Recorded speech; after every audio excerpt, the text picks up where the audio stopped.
We're thrilled today, a topic about empowering success with the systems. And today you're going to hear from top professionals as to how the systems they've created, how they've evolved, what they are to make them successful and keep them successful. After we're going to do questions of the panelists, then we'll do time for Q&A. So have your questions and I'll come around with the microphone so we can all have some time to hear what you have to say.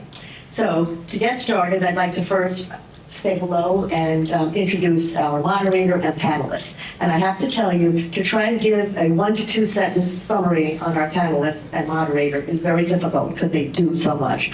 But I'll do my best, but it's only a little smidgen. So first is Jacques Ambron. Jacques is the Executive Vice President, Managing Director of Sales for our Queens offices.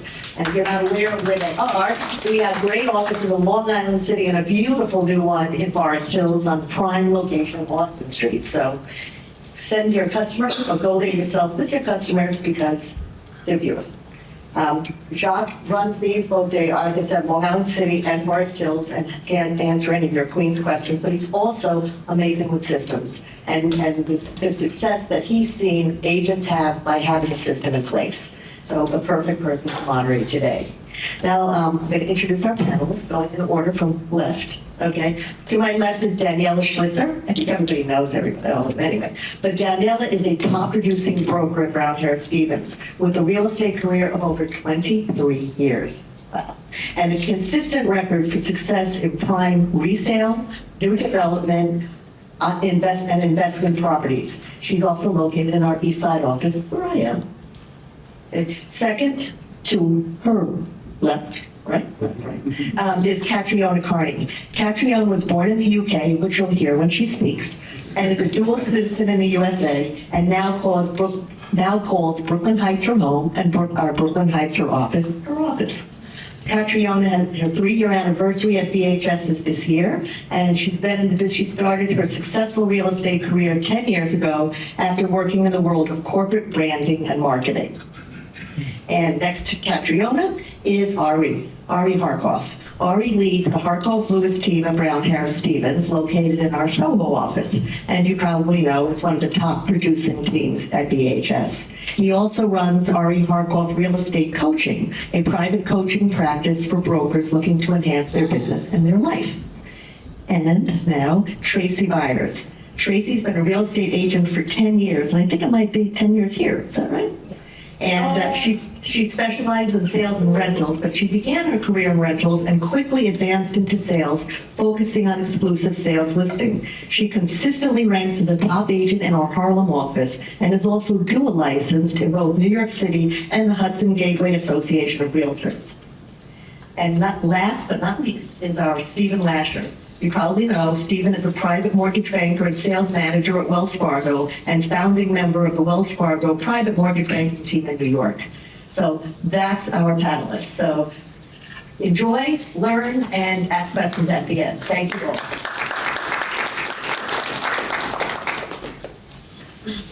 Well, it's kind of hard to follow up an introduction like that,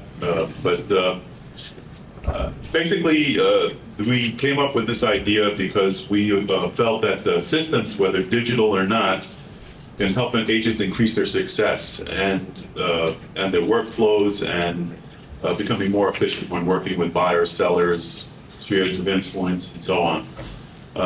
And we all know, any successful agent will tell you that systems can have a positive effect on productivity, and whether it's computer-based or pen and paper, you still need a system. Anyway, agents will tell you that I will talk about CRMs ad nauseum. That's what I use, but everyone has their own system, and whatever you use will work. Today we're going to hear from some, as you know, some great agents about what systems they rely on to keep on top of their business and prevent losing possible revenue, why they chose those systems, and how it's changed over time. So we'll kind of dive right in, and we're going to ask everyone this question. Why do you have a system, and what do you consider your system to be? Sure. I was always a system person, so this was natural for me when I became a broker. Before I was a broker, I had a medication list in my apartment as to when each Tylenol expired, like ridiculous.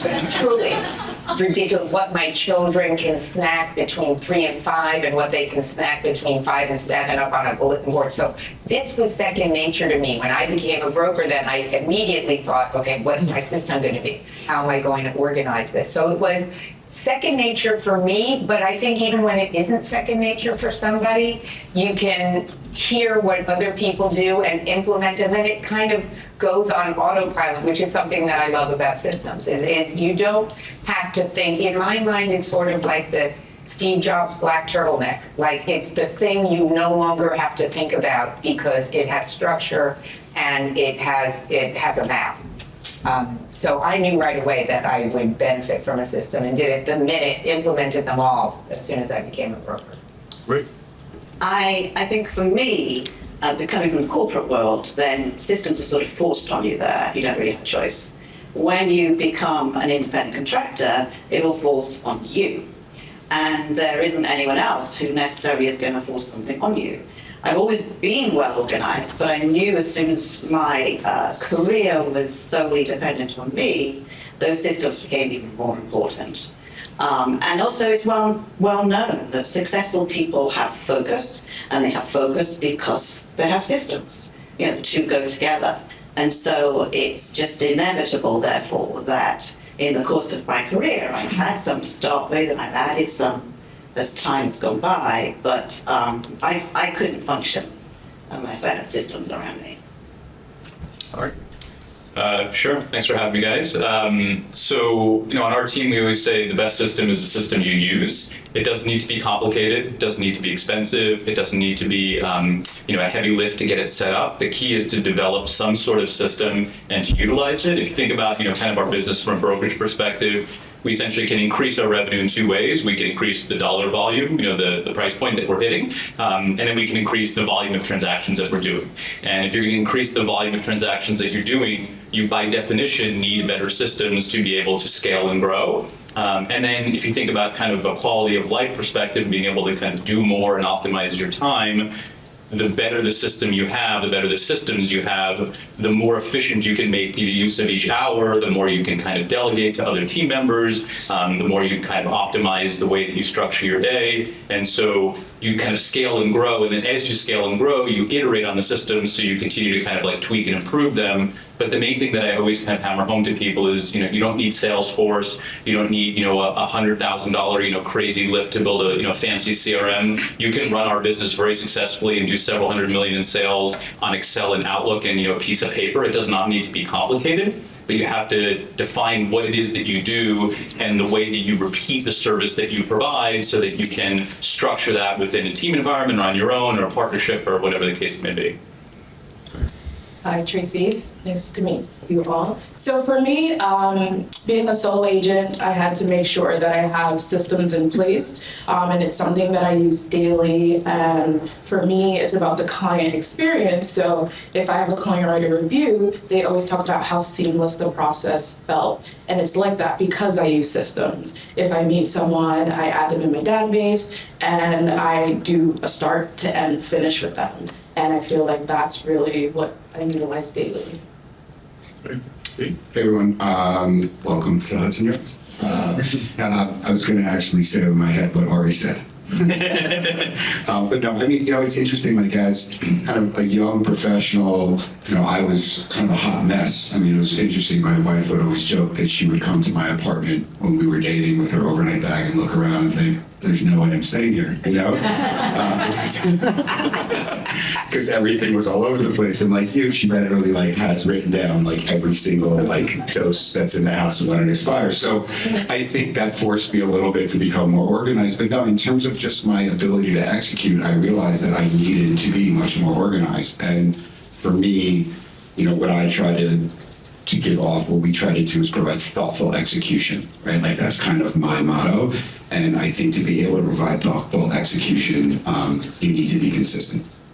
And the only way that you can build a reputation of thoughtful execution is by performing over and over again in a consistent way. And the only way you can do that is to have systems in place, really templates, right? For us, since we're in such a paper-intense type of business, we make sure that we touch the client consistently with a template at 4 points along the transaction always, you know, at application, at appraisal, at commitment letter, at closing. There's a template that's going out. And I also think it's always, and same, by the way, not only in procedural, from a procedural perspective, but then from a sales and marketing perspective, right? If we're at a meeting like this, who attended, what type of follow-up should we provide to them, at what point in time? And I think to some of the team's point, it's not that sophisticated. We don't use any crazy gold. I mean, I think some people love those systems, but for us, it's Outlook and Excel. Right? Outlook is my world. So. Right. Yeah,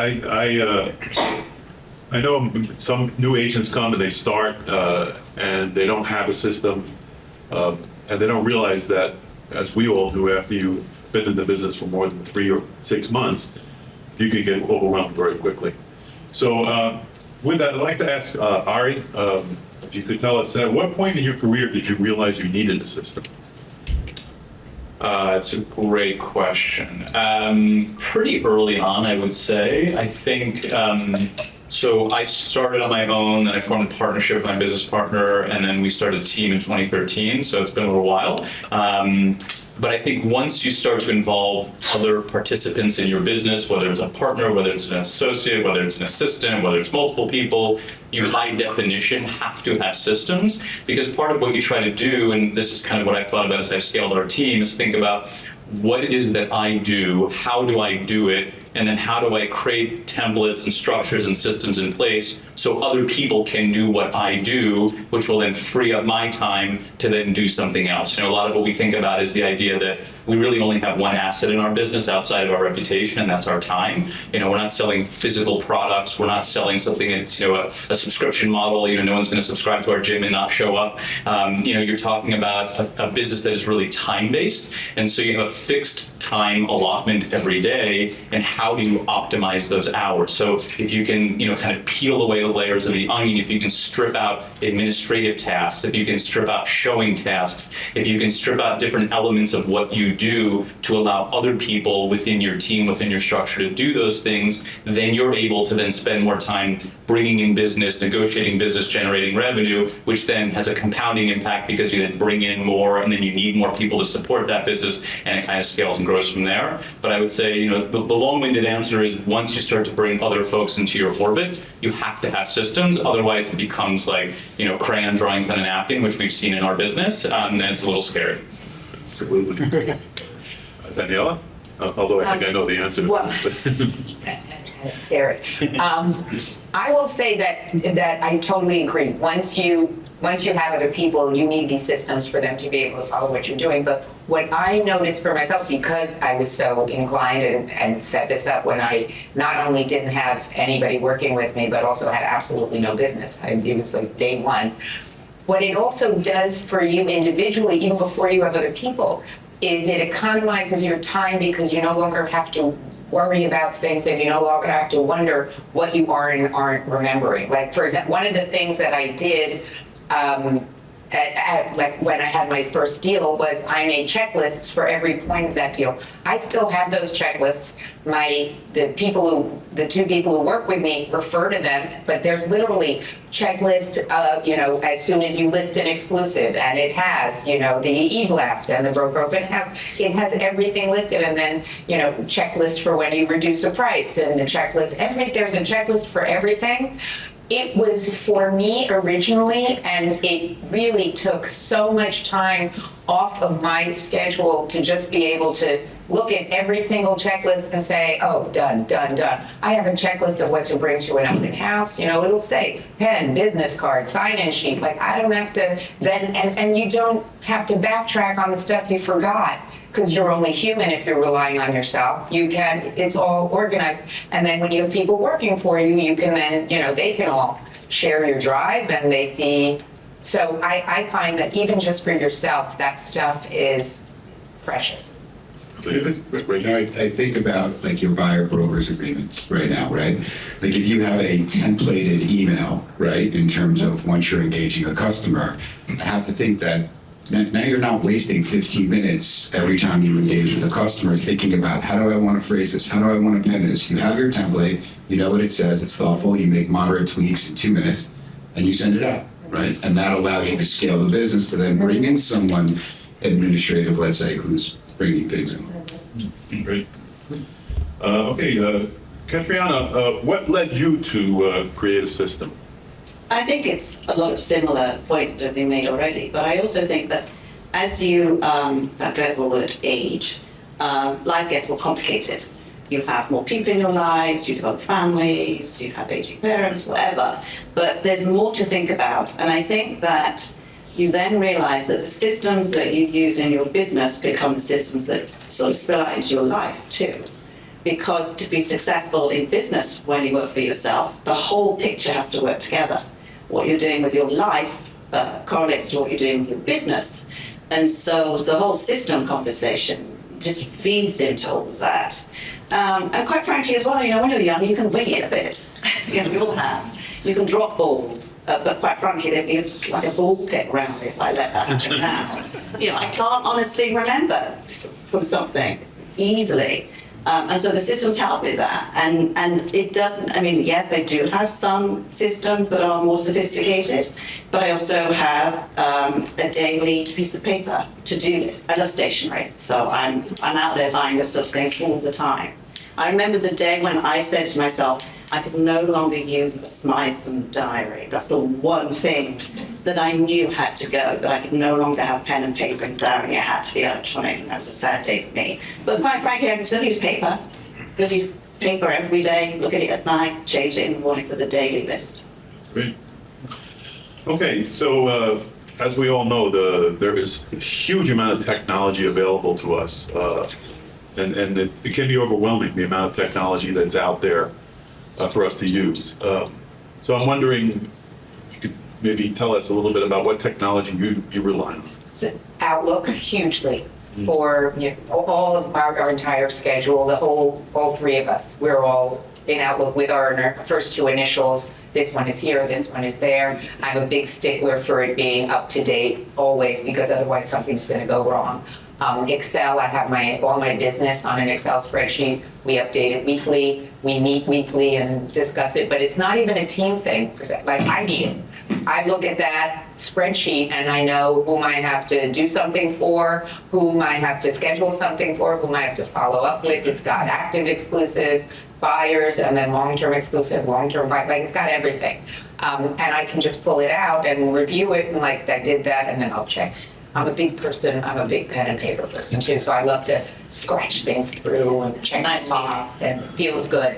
But I also have, so those are primary. Every time I look at the CRM, every now and then, so I'm sorry, but every now and then the young people I work with will be like, you should look at this, you should look at that. And I look at it and I'm like, like I've got it better, I've got it under control in a way, to Ari's point, that works for me. This isn't doing anything different. I have calendar reminders for every client's birthday, their kid's birthday, their dog's birthday. Like, you can use, to your point, really basic stuff for everything to be organized. Sure. So I will say primarily Outlook and Excel, and just things that I've Word. A checklist for this, a checklist for that. We have an activity, we have my business activity report that we meet about every week, and at the same time, we have a task overview that's just Word. A list of things that have to get done this week for every buyer and exclusive that we have. And that's it. And I do still use it. It's not Smythson, mine's not Quo Vadis, but I still use that. And I write down for every single day, everything I have to do that day. And then I cross it through when I've done it. And when I get home at the end of the day, I look at it, and that's the beauty of the system thing. I look at it, and if everything's crossed off, I know I can pour myself a glass of wine and watch a movie, and I've actually done it all. I'm okay. Makes sense. Katriona, what technology do you use? What's your go-to? Well, I do actually use CRM. I had that before I came to Brown House Stevens, Follow-Up Boss. I've experimented with a few and alighted on Follow-Up Boss, I think in about 2021. But quite frankly, I think Close is great. So if you're that way inclined and you don't have one, I'd say use the ones free in there. I use Follow-Bots because I have done and I'm familiar with it. And that sort of is at the top of the pile for me. That was a major change because I used to be, Excel, Google Docs, Google Sheets, all those things. But then I pivoted to the CRM, beneath which is Dropbox, Google Sheets, Google Docs, Outlook, iPhone Notes, huge thing for me, iPhone Notes. All sorts of other apps that I use. I've started to use more AI apps. Not just ChatGPT, but Perplexity. I'm going to start using Claude. So all these things can supplement. But it's also about weeding out the distractions I find now, because I think we're all guilty of trying too many things and then forgetting we've got them. And it's expensive. And so just trying to weed out the distraction is important. I know for me this year I'm trying to do that by getting rid of some things so that I just focus on things that I know are working for me now. That doesn't stop me from trying new things, because I think it's healthy too, keeps your brain ticking over. But basically there's like a top and then everything else filters out from that, including the paper. All right, what kind of technology do you rely on? I hate paper. I don't use any paper. I don't use any pencils. I don't want paper anywhere near my life. That being said, I agree with a lot of what you guys said. So we ran our business for many years off of Excel and Outlook with really almost no other technology. It works incredibly well. I said this before, I'll say it until I'm blue in the face. The best system is a system you use. It doesn't really matter what it is if you use it. I think a lot of agents in our industry, both kind of nationally, locally, what have you, get caught up on researching CRMs, setting up CRMs, managing CRMs. They're so focused on like the other as opposed to the actual doing. The purpose of the list is to have it to then make the calls and have the human interactions that lead to business. Business doesn't come out of the computer. I'm sure we all know this by now. It's not coming out of your spreadsheet. The spreadsheet can help you systematize and templatize the way you interact with folks, the way that you deliver service, the way that you market, the way that you stay in touch with your sphere. That's wonderful, but it doesn't replace the actual work of doing what we do. And I think so many of the systems today and so much of the noise around technology is like, we have Slack and we have text messages and we have WhatsApp and we have this, and I'm messaging people on Instagram. It's like, it's just too much. So for me, it's all about less is more. Run your business on Excel and Outlook if that works for you. Run on a piece of paper if that works for you. Use a CRM if you like it. Don't use a CRM if you don't. But come up with something and then do the actual work. For years, we have all these prospecting goals on our team, the number of calls we have to make, the number of cards we write, the number of meetings we have in person. And every day I would just take my Excel sheet out, put down my list, make the calls, write the cards, do the work, move on to the next page. And it would just be like a tab every month. Free, inexpensive, super easy. I mentioned this on the call with these guys before. Some of you may know Brian Lewis, so I'll give him credit for this. He would, in his on his iPhone, and obviously in the BlackBerry days on his BlackBerry, for every contact, he would put notes in for the contact. Son's name is Wes, dog's birthday is this, anniversary is this, whatever. He'd put it in the contact, and then whenever he's on the phone with somebody, he pulls up his phone, he looks at it, he's able to talk about their anniversary date or the this, that, whatever. He sounds like he remembers all of it. He can't remember all of it. None of us can remember anything. I can't remember anything. I have to have it written down. And I like electronic tasks as opposed to paper because I feel like paper can get lost or what have you. I can forward things to other team members, but it doesn't really matter. If you're going to use it, that's a good system. So I would say for me, I utilize all of BHS's resources. I love resource. Anytime I get a new client, I put them into resource. I set them up for an automatic search. I have them join the My Place, which is an interactive platform that we have. And I send them a video on how to register, how to sign up, and then how to use the system. So automatically they're going in, they're getting listings, and I'm doing less work just by setting them up. It's kind of like an assistant. So I use that. I use Pilot. I send out the inbox concierge all the time, and it's a great way for me to stay in touch with clients. They'll get the calendar invites, and they'll say, oh my gosh, this event is great. I did no work. VHS did it for me. So it's perfect. That's how I stay in touch with my clients. I also use Close, and I enter my clients in there as well. But it's the technology is linked with our Outlook. So I know when I haven't been in touch with them last. I'll wake up, check my phone, because I have the closed app on my phone, and it'll say, oh, you haven't been in touch with this person in a while. So these are things that I use, technology that keeps me in touch with clients and makes my systems. Okay. Just to reiterate what I said before, I'm a huge Outlook and Excel junkie, to your points. I try to keep it simple, but also to Ari's point, I think it's about utilizing the system or that tool, right? And the information that's within it. So same for me. I have copious notes inside of my Outlook contacts. So if a client emails me or calls me, I literally can click their name. I know how many mortgages we've done with them, what their interest rate is, where their properties are located, or what their birthday is, and how we connected, right? Was Ari the referral source? Did I work with Traci at some point with them? Like, what was it? And I think that just arms you to be so much more efficient. I also think it's very important to constantly be evaluating and retooling your systems. So I think some people, they spend all this time, implementing some CRM or whatever it is and setting it up, and then they've set it and forget it. I'm constantly trying to figure out, where is the gap, right? Could we do this better? Could we do it more efficiently? And those are the things I do at, 2 o'clock in the morning, laying in bed when I can't sleep. But those are the things I think about. I think it's very important to not set it and forget it, to constantly be evaluating your process. So we also rely on some of us do rely on some non-technology items. So Traci, what do you use that's non-technology to? So I use an Agent Planner. I believe it's called Agent Planner Pro. It's about $40, but it's a planner for 4 quarters.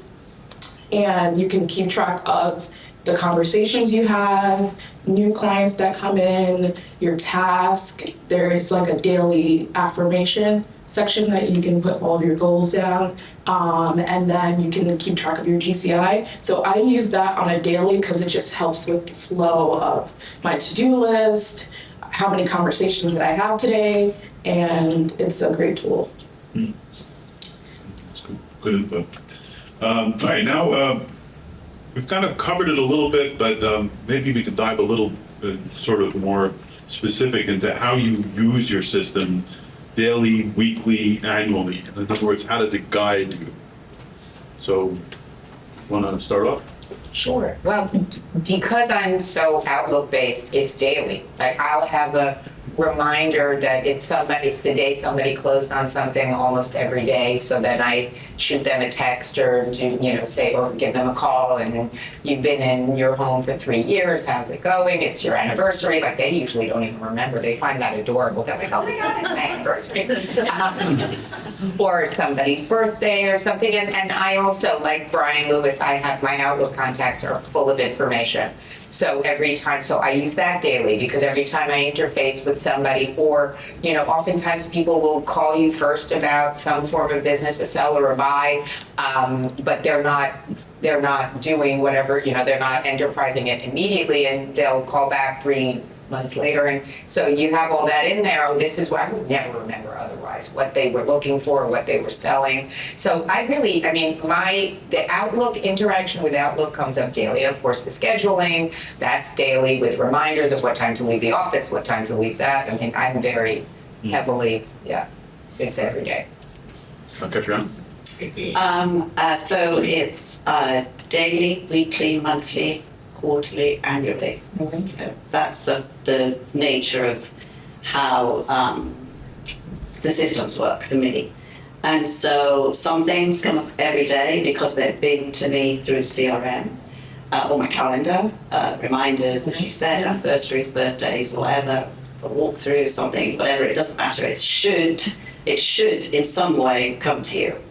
And then, despite the fact that everything may be electronic, I still have that night before or the next day, I go through everything and I have my nice little to-do for tomorrow, and I look at what I achieved today and I cross it off because I've got that feeling, and I write the most important things for the next day.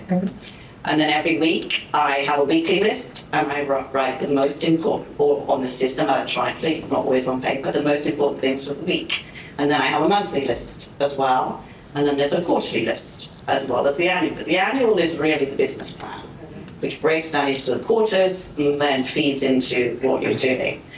And in addition to all of that, I have a personal accountability that helps me with my systems. I do have a coach, and I meet with them every week for 30 minutes. And they help to keep me accountable for some of the bigger picture items that we all like to ignore, let's be honest, that are part of business planning, as well as some of the day-to-day stuff that, you know, in terms of hierarchy and importance. So I do have that as well. All right. I think a lot of good points were already made. I would say, just to add, I think you guys sort of said this, but just to clarify, your sort of daily to-do list, your daily activities will interface with the kind of less frequent but higher level tasks that you have. So, you know, you may get like a quarterly reminder, for example, we have a marketing plan that we have for our team, which is, you know, what are we going to do for the year? Where are we allocating our money? What are our kind of like overarching, marketing strategies? But we don't, to Steve's point, just kind of set it and forget it. We're reviewing it every quarter. Oh, this worked, this didn't work. We're going to put more money here, less money there. We're going to cut that out. You know, TikTok no longer exists. Now it does exist. Now it doesn't, you know, like that sort of thing. So the world is changing and evolving, like we have Byers brokers agreements, which we didn't have a while ago. So, you know, you have to obviously adapt to your systems, but I think that the main point is that your daily reminders should interface with those bigger things. You know, I set, for example, annual goals for myself, and I require everyone on the team to set goals for themselves on a personal and business level, which they can share with me on the personal level or not, but everybody's required to set goals. And then we all have monthly reminders to review those goals. Are you on track for, you know, whatever it is? It can be a health thing, it can be a work thing, it doesn't matter, but are you kind of like staying on top of what it is that you wanted to tackle? So I think that's really the idea. I like the daily, weekly, monthly, quarterly, annual thing. That's very much true. But I think the other point is that you'll have kind of repeatable tasks. You'll have things that you do every single morning or every Friday or whatever it is. And then you're going to have the kind of ad hoc things of like, this happened with this client, so now I need to do this. And both of those things need to be documented and systematized. Otherwise, we end up spending all the time in the quadrant of urgent and important, and we miss all the things that are important but not urgent. Yes, so these guys said it all. But one thing I do is I set reminders in my calendar for spring mailers, fall mailers, so that I'm constantly reminding to stay in everyone's face. So that's just to add. Yeah, same. I mean, the daily, monthly, weekly, quarterly. I mean, I think, you know, one of the first bosses I had in my career taught me mostly what not to do, which were a lot of good lessons. But one of the things that they mentioned to me early on was you need to have a plan and you need to have a roadmap for that plan. And it'll show how old I am because they referenced MapQuest. They were like, if you're going to go to Boston and you go on a MapQuest, right? Are you going to want the scenic route, the fastest route? Like how are you going to get there and what's the plan? And so I think that annual kind of map is very, very important to kind of identify what you want to do and execute on it, and then to Ari's point, on a quarterly basis, kind of be retooling it. The other thing, and it's a little bit off the core of the topic, is don't be afraid to invest in people and with money. I have overhired over the years. I've always had one extra person on my team because I wanted to make sure that if business flared, you know, our service levels didn't deteriorate, right? I had somebody who just wasn't feeling great. You know, I put extra dollars toward them or showed them, invested that extra time to let them know that I cared about the concerns that they had. And I think that you receive tenfold what you put in if you invest in your people and your business, both monetarily and with time. It creates a lot of efficiency, I think, from a system perspective. Absolutely. And as we all know, our business is driven by relationships.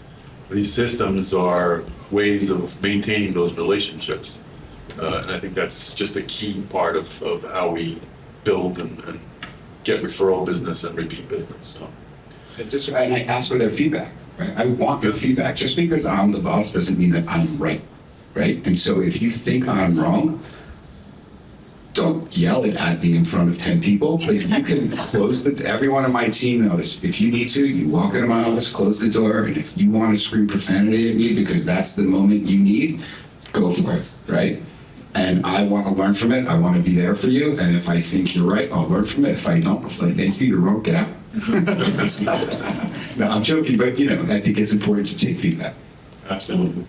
And you can take feedback in a systematic way, right? So like one of the things that we've done in our team is every single quarter religiously, we do quarterly reviews. I sit down in a conference room with every single team member face to face for 15, 20 minutes, and we just talk about high level stuff. What's working for you, what's not working for you, what are you happy with, what are you not happy with? And to your point, I take the feedback, some of it I agree with, some of it I don't, but I receive it all. And so it's not a technological system. There's nothing fancy about sitting in a conference room with someone, but the systemization of doing that every quarter for the last decade plus has made our business so much better, because every time someone sees something that I don't see, or suggests we do something in a different way, or brings an issue to the table that I didn't even know existed, we can get ahead of it. And the reason we do it quarterly is so that nothing ever festers, nothing can ever be an issue for more than 2 or 3 months, and then we tackle it.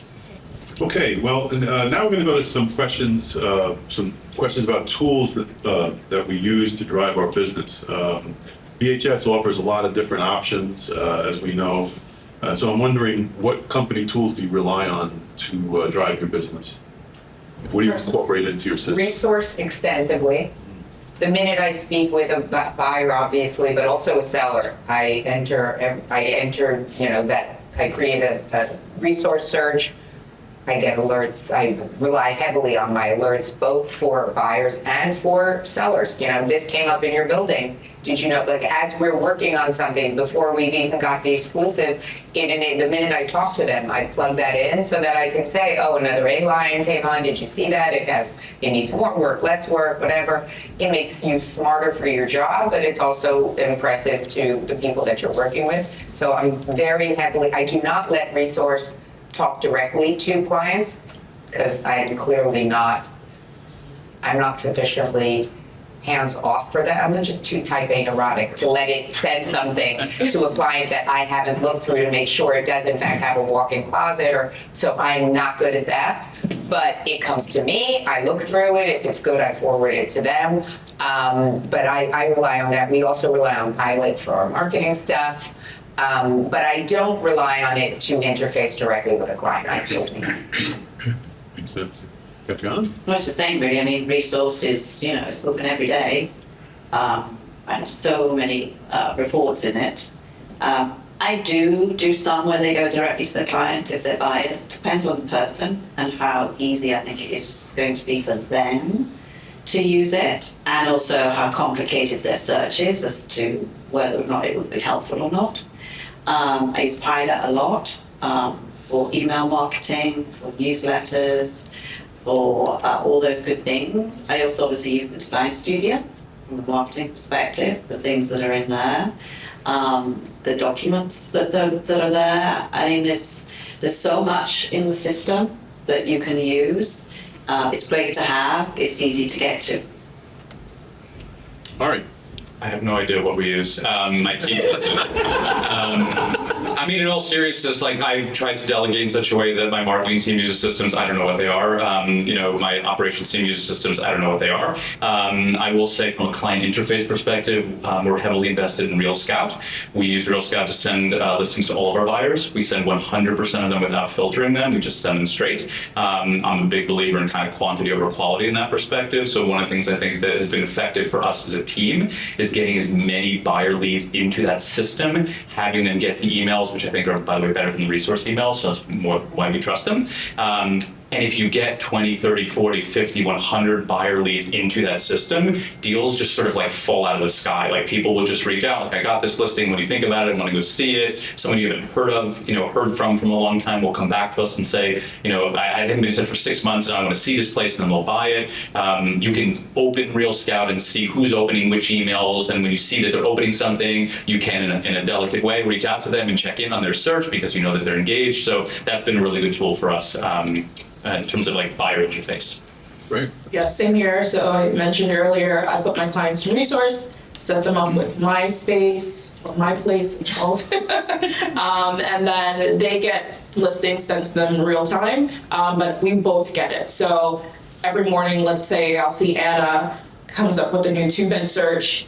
Me and Anna have been working for 4 months, but we're at the place where she can get the listing and say, oh, I love this, let's go see it. versus me sending the listings to her. So I love that part. And also in my place, you can interact with the clients in like a chat. So for me, that's even better because we can interact there versus texting on our phone all the time. So I'll get an email saying that I have a new message, and then I'll check it and I can respond to her there. I also love using the analytics in Resource. So if someone contacts me and says, I have a listing I want to sell, I'll go quickly there actually before research just to see what the price per square foot is for that area. So I love that tool. I use Pilot. I love the design studio. I think it's been easier for us as agents to be able to design our postcards and our mailers before we even start talking to marketing. So those are the tools that I use. Okay, so that's BHS tools, and I'm wondering what tools outside of BHS that you incorporate into your system? Aside from the actual system itself, are there any tools out there that help you in your system? I use my Google Drive extensively. We're all looked into my Google Drive, so we share. We have information on each of our listings, extensive information. We all just pull that up. So I use Google a lot. I don't use StreetEasy because I'm angry at them. And so I barely. I mean, a little bit, but I don't have searches that they should.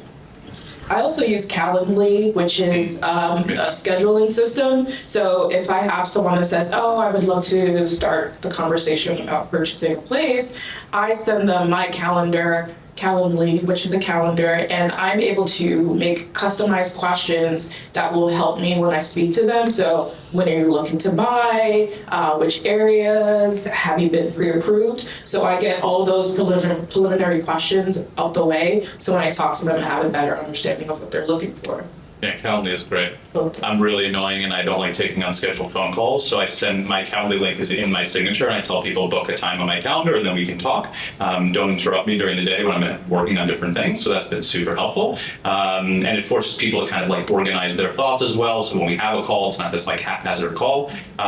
We're very heavy users of Property Sharks. We do a lot of townhouse business. That's tremendously helpful in kind of like synthesizing all New York City data. I'll give a plug for Noah and the guys at Urban Digs. We use Urban Digs very heavily. Really good data there, really good charts, very like easy UI in terms of charts and reports and things if you want to create for clients. So that's been really helpful. But beyond that, my big thing is just to try to get as much of the tools away from us because I just think it becomes incredibly distracting. I don't want business on text messages. I push every broker that tries to text me onto email. I try to get everything in one place as much as possible. Otherwise, it's just sort of like information overload.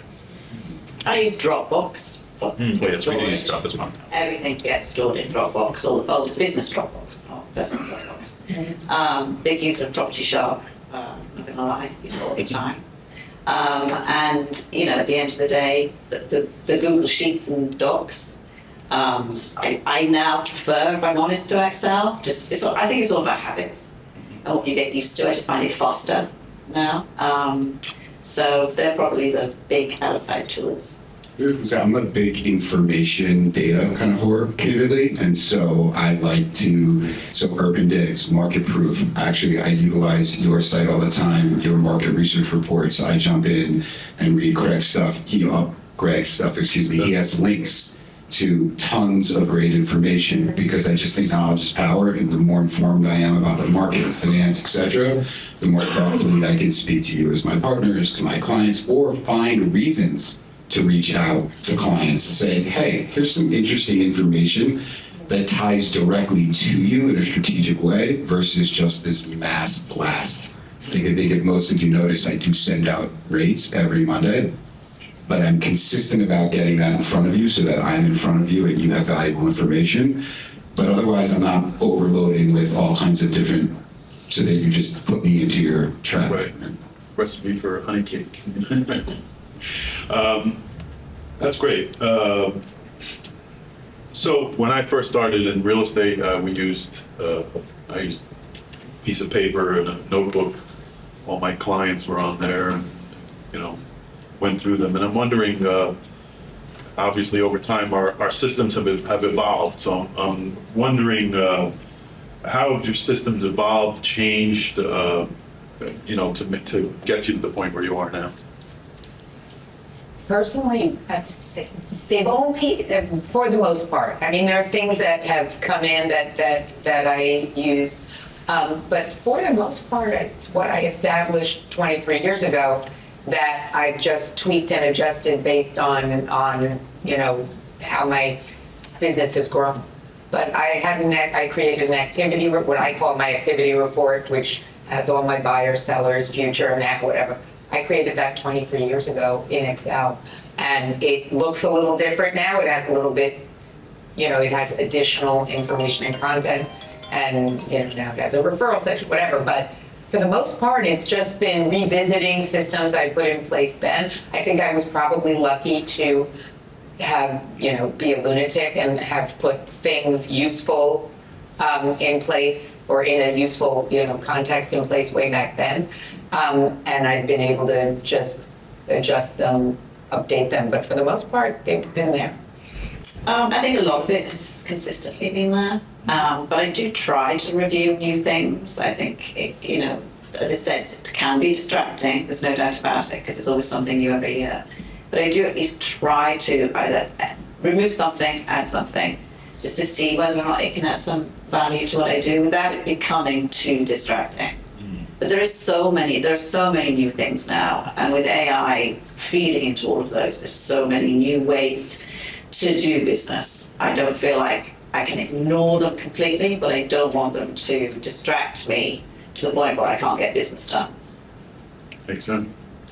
Yeah, I would add the same thing. I think most of the systems have been there for a long time. I'll also say that the system can be the same, but the content can shift, right? So like you may make a marketing plan every year, but the content in that marketing plan and what you are doing may change, but the systemization of making the plan every year is the same. And whether you write it on a piece of paper or put it in Microsoft Word or put it in a CRM, I don't think really matters. You may, we weren't advertising on social media 15 years ago, but I still had a marketing plan at the start of every year, right? So there's a consistency of that. I think there's definitely a sort of like, if it's not broken, don't fix it. I think there's a lot of time and energy in our business spent spinning as opposed to actually doing the real business. And then the last thing I'll say, so we shifted to Monday.com, which is something you guys may have seen advertised in the subway a lot, a couple of years ago, because we got to a point of scale on our team where we really needed a really robust kind of back-end operational system. But we worked on Excel for many, many, many years until we got to that point. So, don't make the change until you really feel like it's needed. Don't make change just for the sake of change. I think there's a lot of that in our industry in many areas. I think you should be doing things very intentionally and thoughtfully when it's really at the point where you fundamentally need to shift a system. Otherwise, it's really kind of like tweaking and iterating. Tracy, how have you? Pretty much what they said, yeah.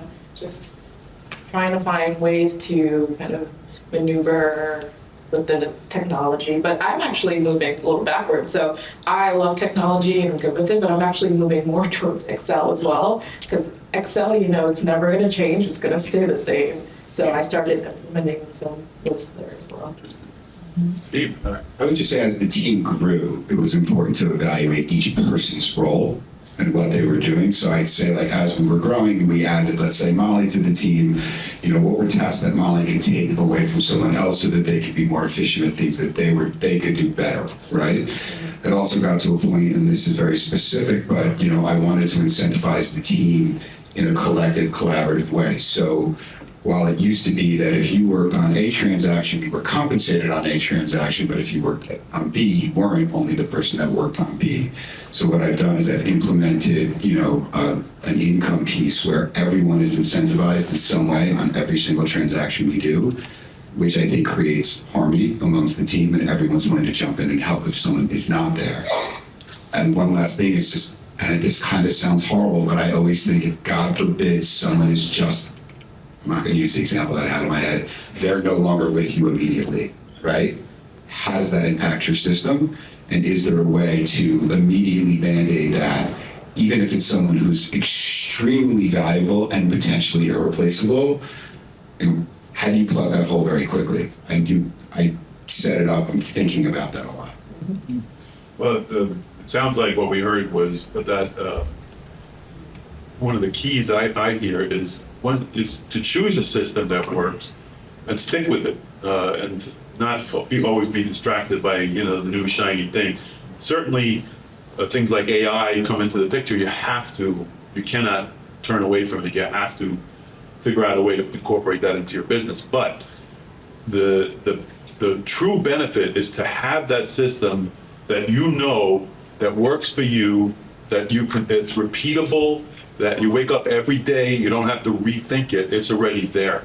And that is a tremendous benefit. I'm hearing from you guys are saying that. So yeah, I love CRMs, but I also I'm not married to them. I'm married to systems. I think that's really the key.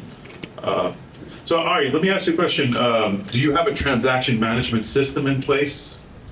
We do. So we use Monday.com, which is basically kind of like a back-end software for our whole team.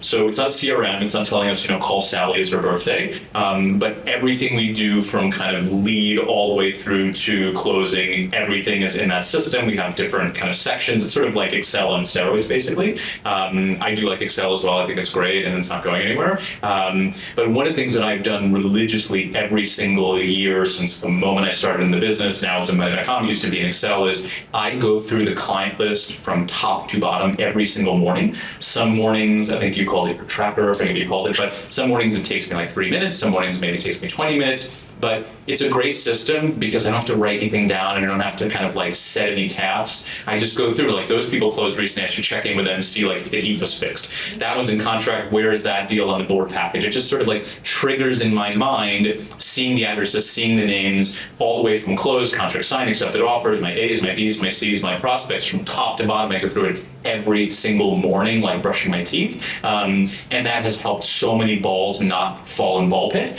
because we're able to catch them early on. And I say like, oh yeah, we need to check on that appraisal. No one followed up on that. They didn't come through. Those guys never got their keys. Whatever it is, like it's this daily kind of reminder. And we use Monday.com for that religiously. Daniella, I want to ask you, what is your system for keeping in touch with closed buyers and sellers, people that you've It's primarily through Outlook. I have, so like I said, I enter our closing date in Outlook, and it's a yearly reminder, and I reach out to them and I congratulate them or touch base or say something, or birthdays are in there with reminders, all of that. I was just thinking right now that there was something else I wanted to add and I can't remember it. Okay. Yeah, written it down. It might or might not be. Just written down. Exactly. Exactly.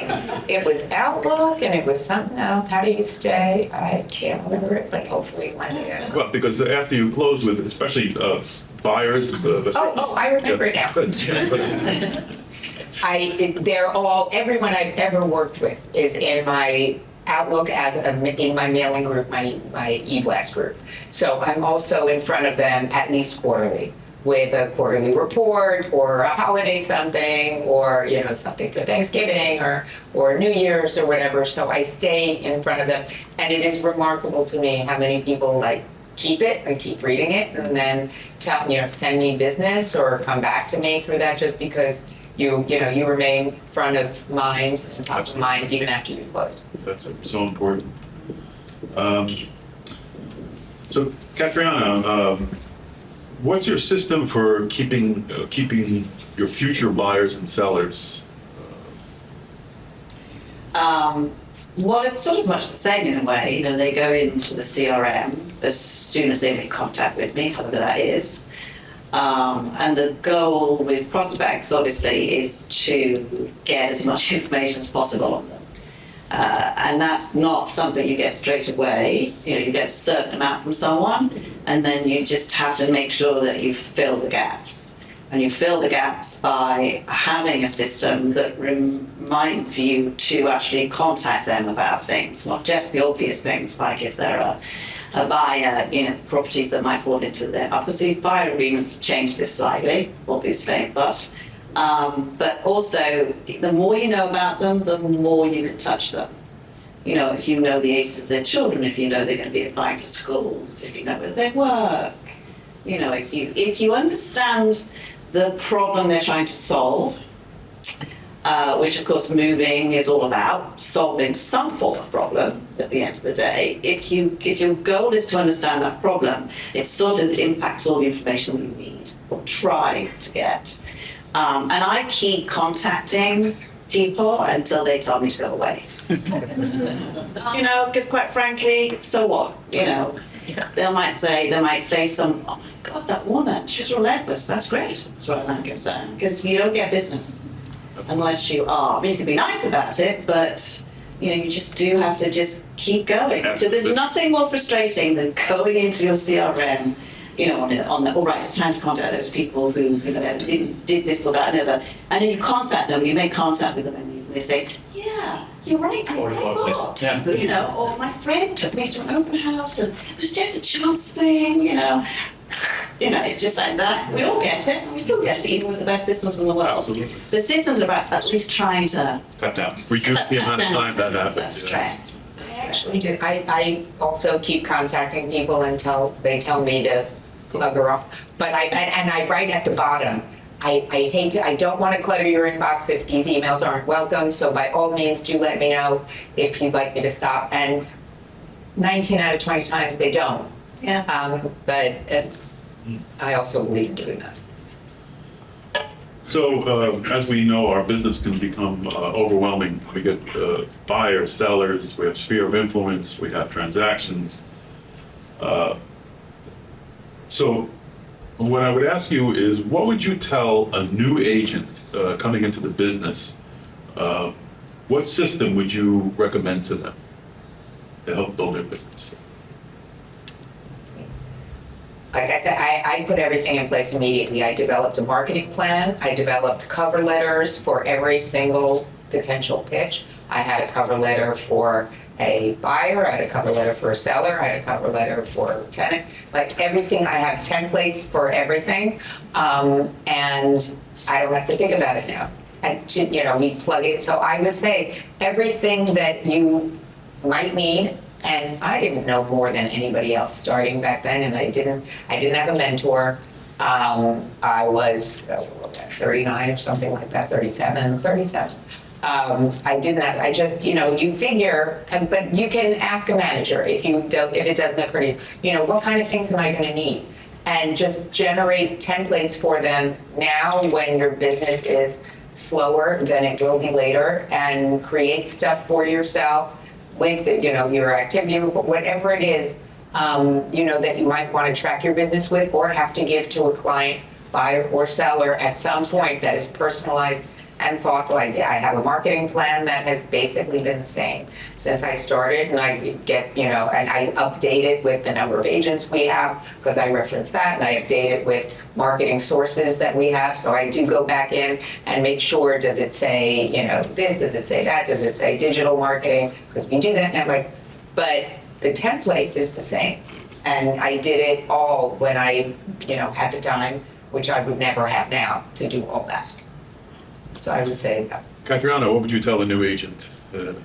I think it's about the balance between time and money. Some things if you have the time in your hands, you should do them.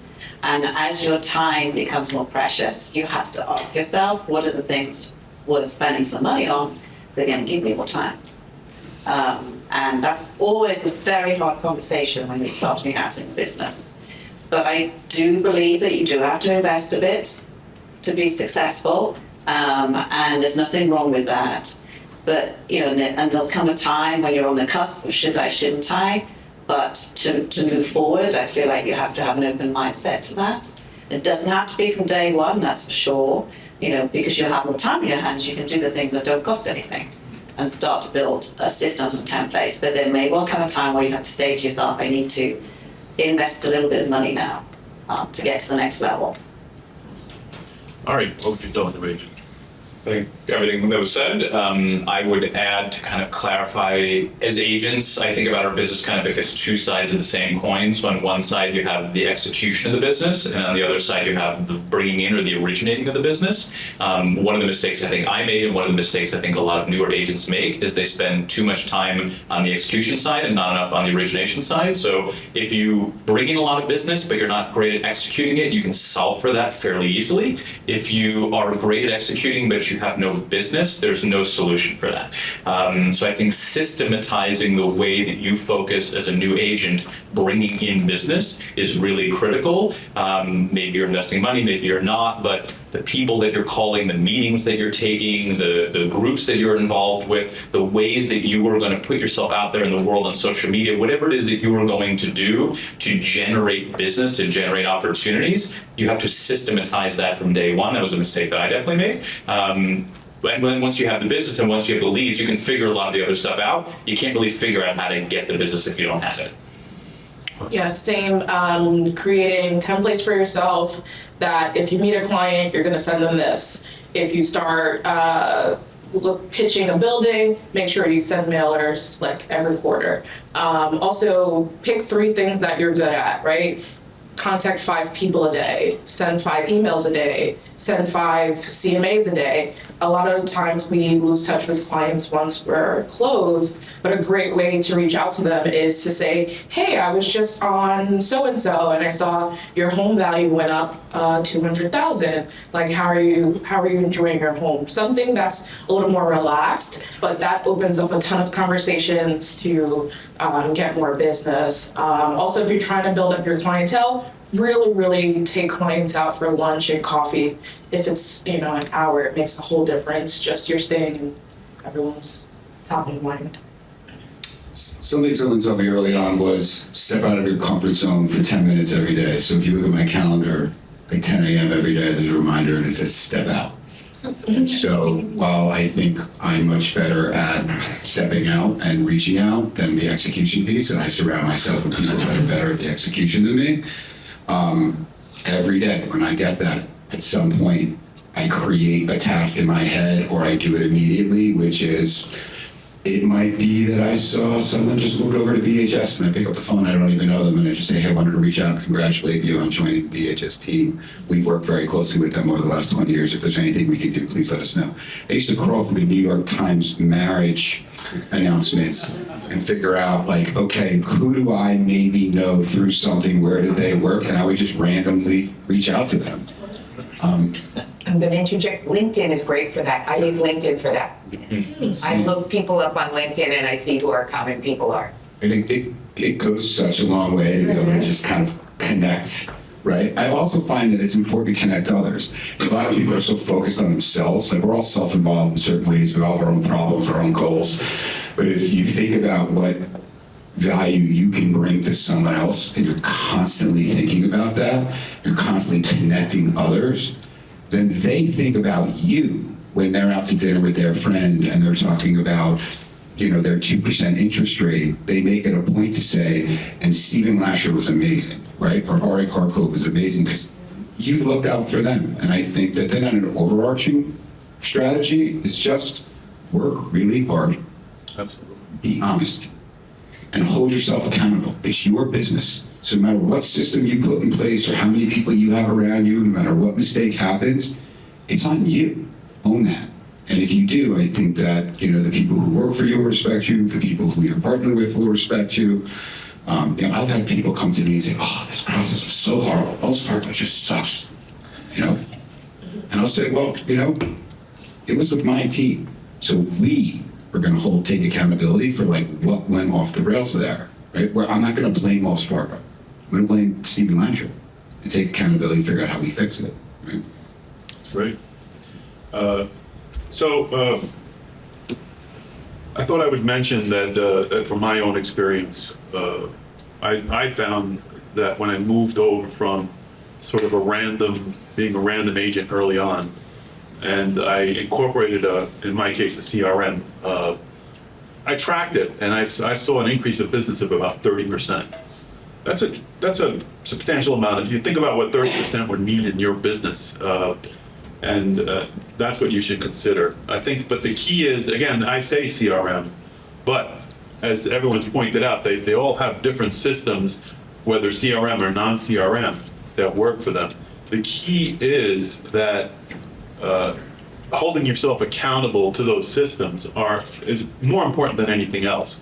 Because you can have all the systems in the world, but if you're not being accountable to those systems on a daily basis, if you're not incorporating them into your daily life, then it's useless. And it's not going to yield you the kind of benefit that you could conceive. So in kind of closing down, I'm going to ask each of you if you would relate to us perhaps a story, anecdote, or a transaction maybe that came specifically out of that you kind of saw that your system benefited you to create that transaction or whatever it was. How did that go for you and where did that come from? Want to start us off? Sure. Well, I'm fastidious and systematized about new exclusive mailers and just closed mailers. So it's not one story, but it's many. I have gotten, I can't even count how many listings through those mailers. From people that I don't even know that said, I got your postcard. I make sure within my system, I make sure to have as much overlap as I can. So if I have a listing on, 79th and East End, I'll make sure that a building I just sold in on 83rd and 1st gets that mailer as well, so that people get repeat, I'm in front of them on a, repeat basis. So that, for example, is something that, and my e-blast as well. I put everyone on my e-blast, everyone. And I've gotten people follow up with me and say, again, people I don't know. I don't remember them. I met them at a dinner party. They immediately go in and I tell my team immediately, new contact, please add them to general mailing or whatever. And I get people through that system also who have reached out and said, we met 6 years ago at whatever, and we're selling our apartment. We'd love to meet with you. I get a lot of that. Awesome. Okay, John. I think that there's lots of stories, but I suppose for me, the one that's the most telling is the one that takes a long time to come to fruition, that would definitely not have come to fruition unless I had the systems in place to track that. And so a classic example would be some buyers I met in, I think it was 2020, it was COVID, summer of COVID, at one of my listings, which of course they're great sources of new clients, as we know. They weren't represented, anyone who's not represented, you have to follow up with. They weren't interested in property, but I made it my business to put them in my CRM and gather all the information I could about them. And I kept at it, basically. So she was pregnant, the wife, they had a small toddler, so I sort of worked forward and thought, okay, when's she going to have that baby? I didn't know exactly how pregnant she was, but I sort of roughly worked it out. And okay, so that child's how old? Okay, so they live in this neighborhood, so they're bound to be applying for preschools about them. So who do I know? In the admissions, where I can maybe see if I can sort of source a little bit more information about them. LinkedIn, where he works, where he's been there, where she worked. I just kept at it, and it took, we eventually closed on a townhouse in Brooklyn Heights through Brown House Stevens other agent actually, which was very nice. Back in whenever it was, 23, I think at some point. And to me, that's a testament of systems in place that mean you don't lose them. It took a long time for them to actually talk to me, but eventually they did start talking to me. And of course, back then, we didn't have the buyer agreements, so they're going to be talking to me and 1,000 other people, and I wouldn't know. But just the consistency of knowing when I sent them the newsletter, I sent them a holiday card, they got a little gift, they got a baby gift when the baby was born. All that was there, and reminders constantly, just to keep at it. Sets you apart. All right. I'll add a good and a bad, maybe.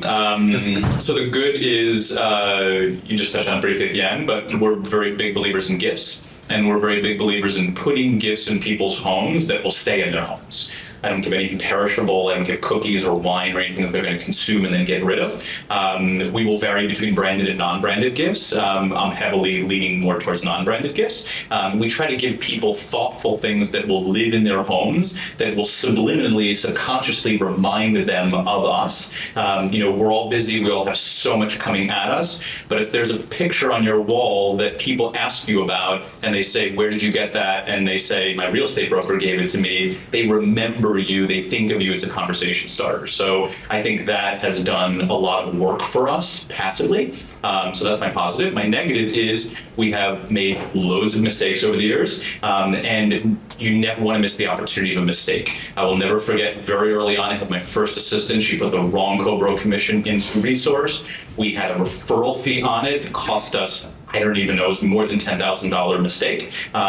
Never again did we ever make that mistake. The way that we now review what goes into the system, what the co-bro commission is, if we're allowed to put those in anymore, what's on the deal sheet. I review every deal sheet before it gets sent out so we don't put a commission out there that's incorrect. We calculate it, we check it. Like, we have all these systems now so that every time we've screwed up, and like I said, we've screwed up so many times, it only happens once. The key is that it should only happen once, and then you use that as an opportunity, and that initial mistake has saved us so much time and energy over the years because we made it. So in a weird way, it was actually a very good thing, even though it was like a 6-figure mistake, 5-figure mistake, whatever it was. But so I would say that's kind of the good and bad from my perspective. Yeah, for me, same as Daniella. Every time I close a sale, rental, I'm always sending out postcards. And there's so many times where I have a seller contact me and say, oh, I've received your mailers, I've held on to them, and they're ready to list. So for me, that's definitely something I do for every sale. I think to your point about the long game and thinking about prospects who may not today be interested, I actually keep a list that's kind of scary of dozens and dozens of people who I've met, and maybe there was some sort of resistance in engaging further at initial, maybe they work with another mortgage banker, whatever it is. But I keep them on that list, and I periodically, when I have some time, I'll look at that list and think, how can I maybe in a soft way reach out to this person? And one of those successes, actually, I was thinking about it today. We're two Brown Harris Stevens new development people, both Steve Kligerman and Brendan Aguayo, right? People who were working, Steve's wife, Allie Kligerman, was at Wells Fargo, right? I wasn't going to receive Steve's new development business, even though he thought I was a thoughtful person, right? And Until they got divorced. there you go. So That's the long game. right, and candidly, Brendan Aguayo worked very closely with Brian Scott Cullen in our Brooklyn office, who's someone that's a colleague of mine I have a great deal of respect for. But that didn't mean that I took them off my prospect list. It just meant that I hit them softly. So like when 15 Hudson Yards launched, Wells Fargo's the exclusive bank on Hudson Yards. We were involved in a launch party, and Related sent an invite out with literally an iPad as the invite. Well, I sent one to Brendan and to Steve Kligerman, right? Because I thought that they would think it was something interesting that they want to attend, not necessarily looking for anything in that moment, right? 10 years later, right, Steve picked up the phone and called me and said, hey, I need your help at X, right? And the relationship flourished. So I just would say that even though sometimes there's resistance, it doesn't need to be a hard sell. Long game, where's their value long term? Just create the relationship. You never know what will come to it. I think that's a great story, and it's a great sum up to the whole point of having a system is that these people that we come in contact with, so many, I mean, any of us that have been in the business for more than a year or two have hundreds of, we become maybe even thousands after 10 years, thousands, it can easily say. And it's easy to let most of that business fall. We're focused on the people that come and hit us in the beginning, and the day-to-day, oh, can I see something today?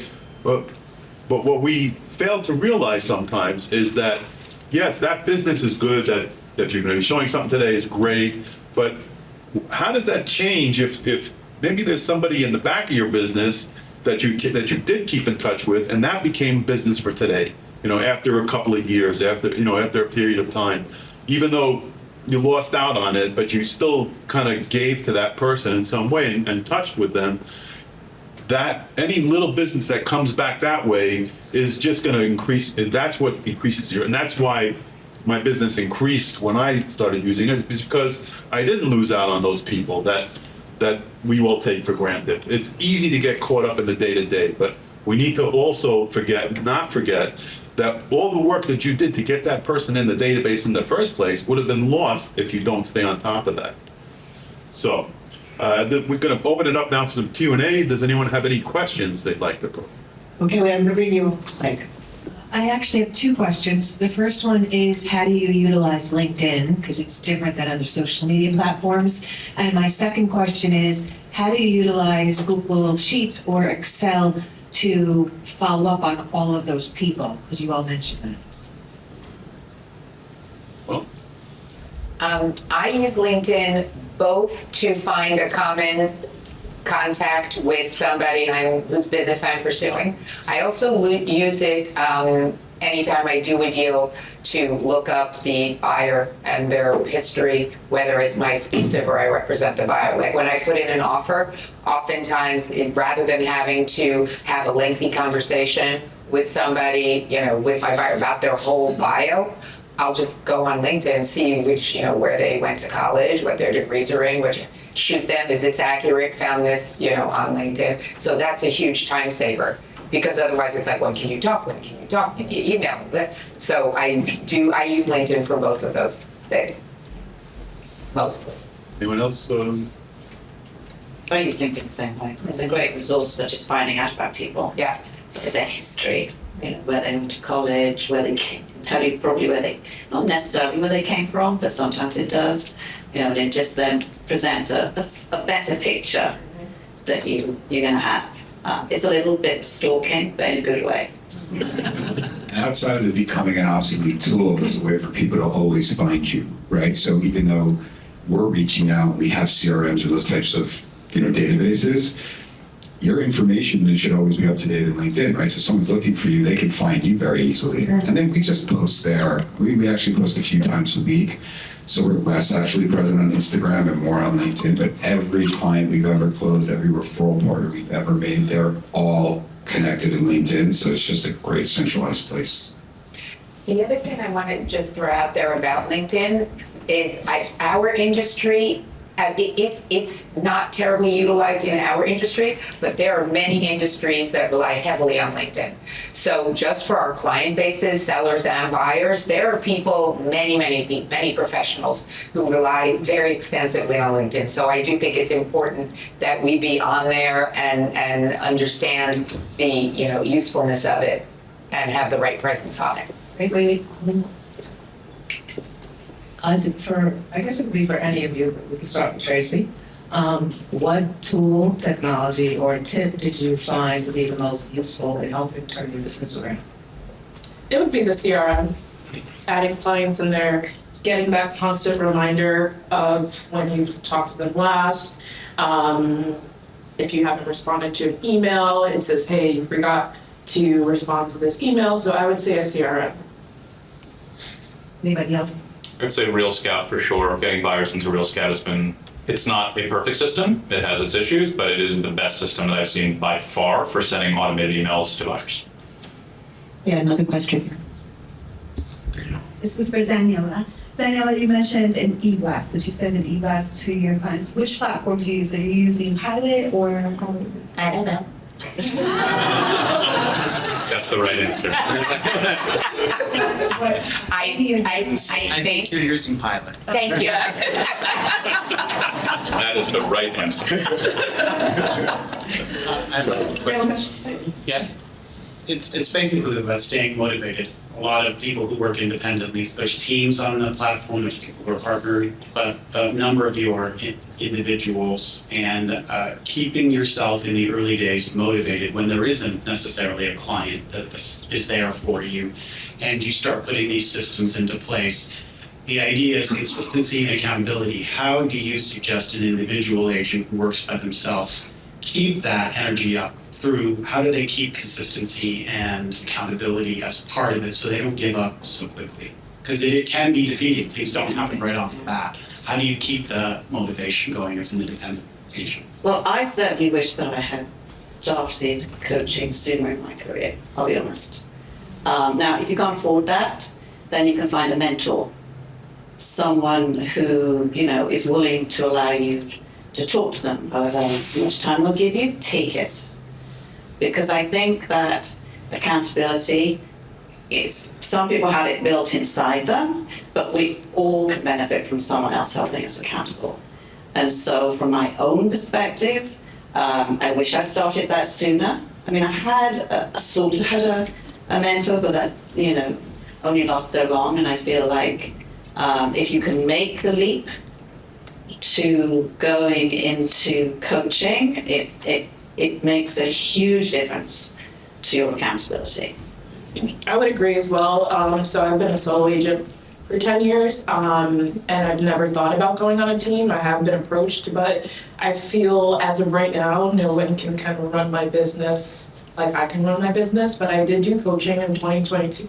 In 2022 with Tom Ferry, and I thought it was great. I did get a lot from it within the first 3-4 months, pretty much, but it was great to have that call every week with my coach just for accountability and also motivation. But I say that I only really got 3 or 4 months out of it because it really relies on yourself, and you have to wake up every day and be a self-starter. For me, the exciting part about real estate 10 years later is the opportunities. Each day is another opportunity. Each day is different. So I wake up, I'm like, okay, how many clients can I meet today? How many deals can I go into contract? For me, that's the exciting part. That's how I keep myself accountable. And also how I'm gonna get paid. If you don't put yourself out there, stay consistent. Deals don't just fall in your lap. Some agents maybe, but it's, you just have to go out there and get it, and stay consistent, to be honest. Sorry. No, you've I was going to say, as a coach and as someone who has been coached, I believe in it, obviously. And I think to your point, the coach can provide accountability and structure, but ultimately it has to come from you, right? There has to be that kind of like internal fire, like no one can give that ambition to you.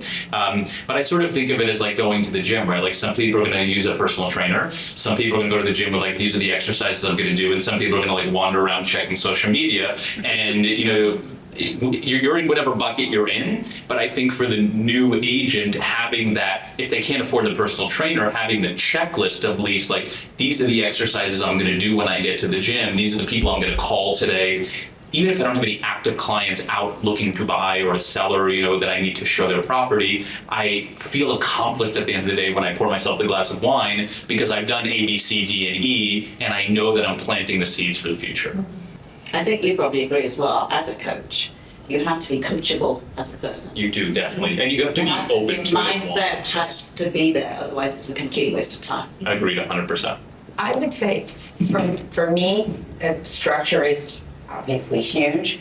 But I think when you're starting, there are certain things like coaching that might be, expensive and owners to do. I think you can pull people in who are not necessarily a paid coach. It can be a manager. It can be a friend. Like I use my boyfriend for my workout to keep me honest on my daily workout. He is literally invited in my Outlook for everything I'm supposed to do every day so that he can shame me into, did you do it? How was your morning run? And then I'm going to have to say to him, oh, I didn't take my morning run. I don't want to have to do that. So it's like you can find people to help you stay accountable. I think you come up with a structure, and if you don't have a desk to go to yet, like my structure when I started was I dropped my little kids off at the school bus and I went straight to the office, and I was at Corcoran at 8:30 in the morning when no one else was there, but that was my routine. It was like mindless. I would drop them off, I would go straight, and I would start doing things. If you don't have a desk yet, I was lucky that I had a desk. But if you don't, then you go to a Starbucks or you go, there are ways, I think, to implement structure and to pull in accountability that don't have to be financially onerous or require certain things that you don't have yet when you're starting. Yeah, I would also add too, and Bess also says this a lot, go into the office, be around other agents, and just listen to conversations. I think a lot of times we can get motivated by just our peers and colleagues. Like, I'm always looking at what Ari's doing, Daniella, Katriona. So I think going into the office every day with that consistency, and the Harlem office I love. We help each other. We have Harlem huddles where we pick a topic every month, and we discuss our deals. We help each other accountable. So if you don't have time or the money to do coaching, definitely find a group of peers and colleagues that you can get together and discuss ideas. I agree. I think it's about surrounding yourself with people that you can rely on to help motivate you. I think everyone pretty much said that, right? So even if that's just going into the office and being around other professional people, but having people that will help keep you motivated. I think we have time for one more question. I see one over here, so. My question has to do with systems as it pertains to prospecting. I think as a newer agent, I joined last year, and every agent has a different approach, a different mentality when it comes to prospecting. Even for me, my approach has changed, I feel like 500 times, and I've been doing this for a matter of months. So my question for you guys is, how has your approach evolved over the years? And what does it look like on a weekly, monthly basis? I'm happy to. Okay. My approach hasn't evolved very much. It's very simple. So we set, as individuals, and each member of the team sets goals for how many calls they're going to make every day of the week, how many in-person meetings they're going to take, how many cards they're going to write, handwritten cards. Yes, we do write handwritten cards. And then how many buyers or sellers we're going to get into what I would loosely call kind of a drip system, which is sort of like any automated email system.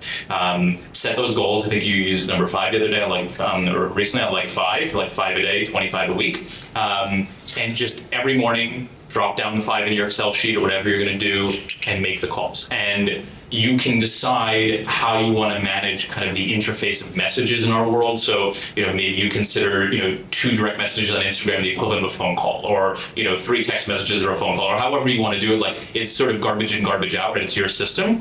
But for me, the consistency of just doing the numbers day in and day out has been so tremendously valuable. And I say this a lot as a coach, but if you think about it, 20 touch points a week, 50 work weeks a year is 1,000 touch points. There will be business that comes from 1,000 touch points. So it's just the consistency, like Bob Knackel talks about this a lot, blocking and tackling, the idea that you just do it every single day. It's brushing your teeth, it's putting your socks on, it's making your phone calls. Like every day you do it, and some days are going to be shitty. Sorry, this is being recorded. Some days are going to go really well. Some days you're going to hit that home run and there's going to be a client there, and other days you're going to feel kind of dejected. But if you do it every single day, the overarching theme and the long game will come back to you in spades. Jen, to follow that up, who are you calling? If you're a new person, we have people we owe calls to, but if you're new, who would you? So the way that we define prospecting our team is very simple. Any individual, any other human being that could lead to business, whether directly or indirectly. So it could be a potential referral source, it could be a financial advisor, it could be a commercial real estate broker, it could be a doorman, it could be a trust and estate attorney, it could someone who could lead to multiple referrals, could be a college friend of yours who just moved to the city, could be someone that you play softball with in Central Park, who you're just friendly with, and just building the rapport as human beings will lead to future business. Any human being that could lead to business is a prospect in my mind. Again, it can be direct or indirect. Yeah, because someone knows someone. They all know people, right? Like that's the idea. Like our business doesn't come out of AI or spreadsheets, it comes out of human interactions. We use the AI or spreadsheets to engage with more human beings. Like that's the way to think about it. And sometimes it can be less effort kind of thing that you do consistently. For instance, I always post on my Instagram stories, and I always add my clients to Instagram. And without me even thinking, I'm communicating with my clients every day because they're like, oh, that place looks nice. Oh, that. So it's like that effortless kind of touch every day. That's some way you can build. Thank you. Okay. Well, thank you all. I think that I learned a lot. And I also know these people, wow, they have systems for everything. Not quite as many as you. No, I'm scared. So I want to thank our panelists, thank Jacques, and thank you all for coming. And again, Wells Fargo.